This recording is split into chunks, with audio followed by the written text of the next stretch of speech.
मैं गुलशन पांडे आप सभी का स्वागत करता हूं आपके अपने यूट्यूब चैनल ब्रेन ट्विस्टर पर। फ्रेंड्स, आज मैं इनइक्वालिटी का सेकंड वीडियो लेकर आया हूं और हम लोगों ने जैसा देखा था लास्ट जो वीडियो था इनइक्वालिटी का, उसमें हम लोगों ने इनइक्वालिटी से रिलेटेड जो साइन था उसके बारे में डिस्कस किया था हम लोगों ने। और आज का जो वीडियो होगा वो बेसिकली जो रूल्स है और हम किस तरीके से इनइक्वालिटी के क्वेश्चन को सॉल्व करते हैं, आज मैं कुछ स्टेटमेंट देने वाला हूं और उससे रिलेटेड मैं कुछ कंक्लूजन लेने वाला हूं और उसको देखने वाले हैं हम लोग कि स्टेटमेंट को देख करके हम लोग कंक्लूजन को किस तरीके से समझते हैं और उसके साइन का यूज हम किस तरीके से करेंगे। तो अगर आपने मेरा फर्स्ट वाला वीडियो इनइक्वालिटी का नहीं देखा है तो आप उसको ज़रूर देखें, क्योंकि वो जो रूल्स है मेरा साइन का वो आज मैं यहाँ अप्लाई करने वाला हूँ। तो मैं आज डिस्क्रिप्शन बॉक्स में आज पहले वाले वीडियो का मैं लिंक डाल दूंगा, आप वहाँ से जाकर इनइक्वालिटी का फर्स्ट पार्ट देख सकते हो। तो आइए स्टार्ट करते हैं इनइक्वालिटी का ये सेशन। तो फ्रेंड्स, आज मैं कुछ स्टेटमेंट के थ्रू एक्सप्लेन करने वाला हूँ। जैसे आपको ये इस तरीके से स्टेटमेंट अगर मिल जाए, राइट, जैसे P is greater than Q is greater than R is greater than equal to X। यहाँ आपको ध्यान से क्या देखना है, देखो यहाँ जो है, और ये मेरा कंक्लूजन, मैं आपको कंक्लूजन से भी एक्सप्लेन करता हूँ। जैसे मुझे फर्स्ट कंक्लूजन मिल रहा है P is greater than R, right. Second conclusion है P is greater then X, right. तो मुझे यहाँ पे क्या करना है, सबसे पहले चेक करना है साइन को, राइट। तो आप यहाँ पे देख सकते हो स्टेटमेंट में सभी जो साइन है वो इस तरीके से है, greater greater greater equal, right. तो यहाँ पे ये P is greater than Q, Q is greater than R, R is greater than equal to X। Means P Q से बड़ा है, Q R से बड़ा है और R जो है वो X से या तो बड़ा या बराबर है। इसका मतलब है कि R जो है वो X से या तो बड़ा हो सकता है या बराबर हो सकता है, राइट। कंक्लूजन को चेक करते हैं। यहाँ कंक्लूजन में मेरे पास क्या दिया हुआ है, ये कंक्लूजन को चेक करके मुझे बताना है स्टेटमेंट से कि ये राइट है या रॉन्ग है। P is greater than R, P R से ग्रेटर है, राइट। तो आप यहाँ क्लियरली देख सकते हो कि जो P है वो Q से ग्रेटर है, Q जो है वो R से ग्रेटर है। तो हम ऐसा कह सकते हैं कि R से जो है वो P ग्रेटर है, राइट, इस मेथड से। और एक और मेथड है कि देखो सारा ही साइन ग्रेटर का लगा हुआ है, राइट, ग्रेटर का सारा साइन। जब इस तरीके से आपको एक सिमिलर साइन दिखता है जो सिर्फ ग्रेटर ग्रेटर ग्रेटर का है, तो ये एलिमेंट जो है डेफिनेटली R से क्या होगा, ग्रेटर होगा। तो पहला वाला मेरा राइट है। सेकेंड कहा जा रहा है कि P जो है वो X से ग्रेटर है, P is greater then X। तो यहाँ पे देखो आप, अभी जस्ट मैंने आपको क्या बताया था कि अगर सिमिलर साइन का यूज करा गया हो, सिमिलर साइन का, तो हम ऐसा कह सकते हैं कि ये एलिमेंट जो है इससे ग्रेटर है। यहाँ कोई साइन मर्ज नहीं हुआ है, सभी सिमिलर साइन है। बस ध्यान क्या देना है आपको, P X से ग्रेटर है। तो कुछ बच्चे को ये भी डाउट होता है कि सर ग्रेटर है लेकिन यहाँ तो इक्वल का भी साइन लगा है। बट मैं आपको क्लियर कर देता हूँ कि ये जो इक्वल का साइन है वो R के लिए है, P के लिए नहीं है। P जो है वो R से ग्रेटर है, राइट, और R से ग्रेटर Q है और Q से ग्रेटर P है। मतलब P जो है सबसे ज़्यादा बड़ा है, तो यहाँ पे P जो है वो X से ग्रेटर होगा, राइट। अगर यहाँ पे इक्वल का साइन कंटिन्यूस दिया हुआ होता इन केस इस तरीके से, तब हम सोच सकते थे कि P X से ग्रेटर है या इक्वल है। बट यहाँ ऐसा कोई भी साइन यूज नहीं हुआ है, तो हम लोग क्या कहेंगे कि P जो है वो X से डेफिनेटली ग्रेटर है। तो फर्स्ट वाला कंक्लूजन और सेकंड वाला दोनों ही राइट है।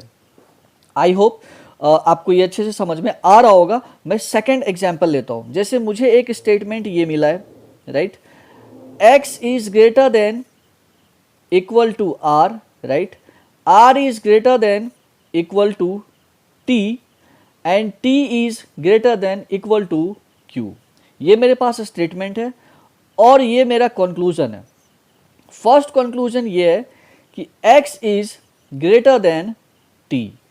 सेकेंड कंक्लूजन है X is equal to T and third मेरा कंक्लूजन है R is greater than Q। ये तीन कंक्लूजन यहाँ पे मेरे पास है। अब यहाँ भी समझने वाली बात क्या है कि सभी साइन सिमिलर है, greater equal greater equal greater equal, right. तो अब यहाँ पे क्या करेंगे हम लोग, तो सबसे पहले आपको क्या समझना है, कंक्लूजन में क्या आस्किंग है कि x is greater than t, means x जो है वो t से बड़ा है। अब यहाँ पे एक चीज आप ध्यान से समझो कि x t से बड़ा भी है और बराबर भी है, मतलब ये दोनों में से कोई एक केस हो सकता है, क्योंकि यहाँ ग्रेटर का भी साइन है और इसके पैरेलल इक्वल का भी साइन दिया हुआ है, राइट। तो अगर t से हम x को कंपेयर कर रहे हैं तो मेरे पास यहाँ पे दो चीजें निकल के आ रहा है। तो एक चीज देखो, x जो है वो t से ग्रेटर भी हो सकता है, इक्वल भी हो सकता है। तो अगर इंडिपेंडेंट हम अगर इस वाले कंक्लूजन को देखते हैं तो उस बेसिस पे इसको सही नहीं करेंगे, अगर इंडिपेंडेंट देखा जाए तो मैं यहाँ पे इस अभी इंडिपेंडेंटली इसको गलत कर रहा हूँ, क्योंकि यहाँ पे सिर्फ सिंगल साइन दिया हुआ है जिसको कि हम सही नहीं कर सकते हैं।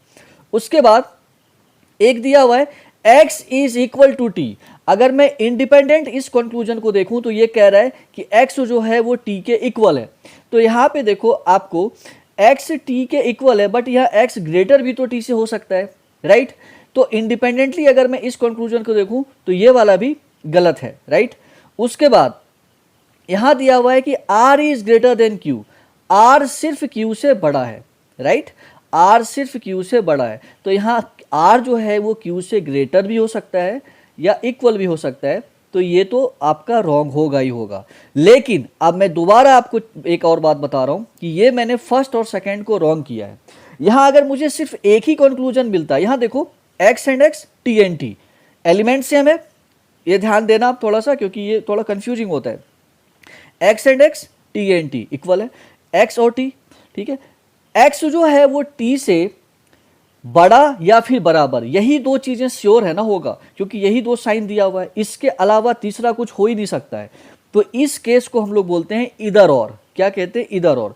तो यहां जो मेरा आंसर होगा वो होगा इधर फर्स्ट और सेकंड कंक्लूजन फॉलोज, ठीक है। यहां मेरा जो आंसर होगा वो इधर फर्स्ट और second conclusion follows.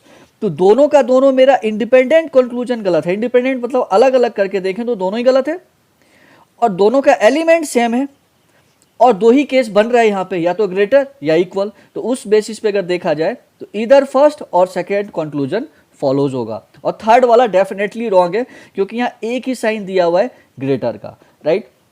I hope आपको ये चीजें क्लियर हो रहा होगा, और इसको अच्छे से देखना, वीडियो को आप शुरू से अंत तक देखना। नेक्स्ट स्टेटमेंट में लेकर आ रहा हूं कुछ इस तरीके से,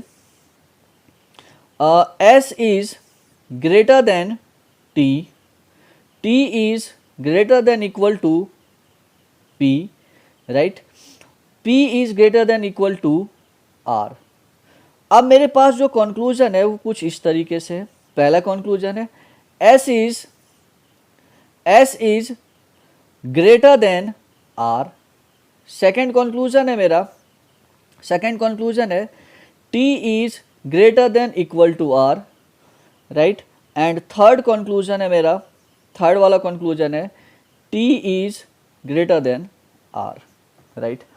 अब देखो ये स्टेटमेंट को, यहाँ सभी साइन क्या है, जो आज मैं टाइप आपको बता रहा हूँ सब सिमिलर साइन वाला बता रहा हूँ, ठीक है। तो आप अच्छे से समझ जाओ सिमिलर वाला, फिर उसके बाद नेक्स्ट वाला जो सेशन होगा मेरा वीडियो होगा उसमें मैं एक ही स्टेटमेंट में दो डिफरेंट तरीके के साइन को मर्ज करेंगे। आज मेरा जो होगा वो सिर्फ सिमिलर साइन पे बेस्ड होगा। तो s is greater than t, t is greater than equal to p, p is greater than equal to r। मतलब s जो है वो t से बड़ा है, और t बड़ा और बराबर है p से, और p बड़ा और बराबर है r से। अब यहाँ पे जो मेरा कंक्लूजन है, कंक्लूजन में दिया हुआ है s is greater than r, s r से ग्रेटर है, तो मुझे चेक करके बताना है। तो यहाँ देखते हैं क्या s r से ग्रेटर है, तो s जो है वो ग्रेटर है t से, और t ग्रेटर इक्वल है p से, और p ग्रेटर इक्वल है r है। तो ये साइन सिमिलर साइन है, और यहाँ अगर आप ध्यान से देखो तो s सभी एलिमेंट से क्या है, ग्रेटर है। यहाँ इक्वल का साइन है ही नहीं, तो दो कंडीशन बनने का कोई क्वेश्चन अराइज ही नहीं होता है। यहाँ पे सिर्फ क्या दिख रहा है, s जो है वो ग्रेटर है, इक्वल का साइन ही नहीं है, और सारा साइन सिमिलर है। तो हम ये डेफिनेटली कह सकते हैं कि s जो है वो r से ग्रेटर है। First thing. सेकेंड कहा जा रहा है कि t is greater than equal to r, t greater equal है r का। तो यहाँ पे आप देखो t के पास ग्रेटर इक्वल का साइन, फिर यहाँ r के आगे भी ग्रेटर इक्वल का साइन है। तो अगर मैं t और r से कंपेयर करूँ तो यहाँ पे p जो है ग्रेटर इक्वल है किसके, आर से पी ग्रेटर इक्वल है और टी पी से ग्रेटर इक्वल है। तो हम ये कह सकते हैं कि यहाँ पे टी जो है वो ग्रेटर इक्वल आर से होगा, क्योंकि यहाँ दोनों ही साइन यूज कर रहे हैं ग्रेटर एंड इक्वल का, तो ये डेफिनेटली करेक्ट होगा, राइट। और साइन भी सिमिलर है। यहाँ पे आते हैं, थर्ड वाले में कहा जा रहा है कि T is greater than are.